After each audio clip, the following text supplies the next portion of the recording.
Today, as we learn that 2-year-old Kennedy Forrest has died. The little girl was a burn victim and succumbed to her injuries at UAB Hospital.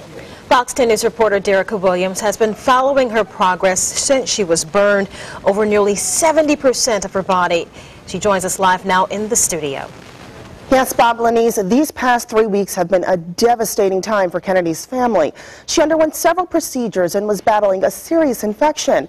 Well, I got a call from Kennedy's family members, and hearing the news was just heartbreaking. All of this time, they were praying she would pull through. Even though they kept putting in chest tubes and all, doing all kind of procedures, it still gave us hope that she was going to make it.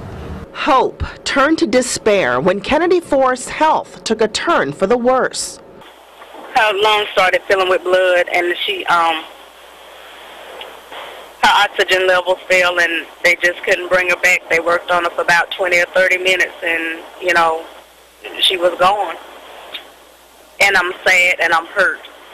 Police believe Kennedy's injuries were caused by the actions of her mother's boyfriend, Jeremy James. Investigators say he put her in a bath of scalding hot water. Hi, you here to talk to Jeremy?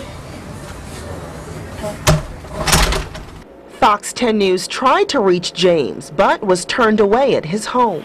First of all, I'm outraged because he is still walking the streets, and this baby has lost her life to a senseless act of violence. When you harm a child, that is one of the worst crimes that you can commit. The 24-year-old suspect was booked into Metro Jail for child abuse. But now that Kennedy has died, the district attorney's office is reevaluating that charge. We will look at the evidence and the facts again, present them to a grand jury, and ask the grand jury to consider new and additional charges. Probably the grand jury would consider murder or manslaughter charges.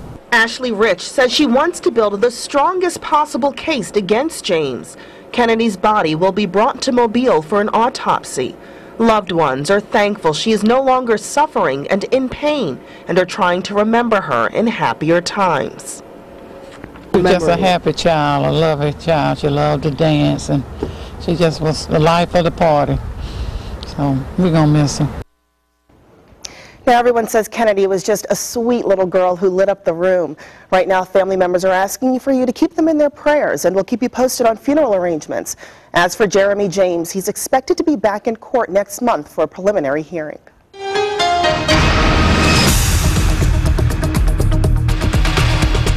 And some brand new developments tonight in a story involving a starving dog that we brought you yesterday here on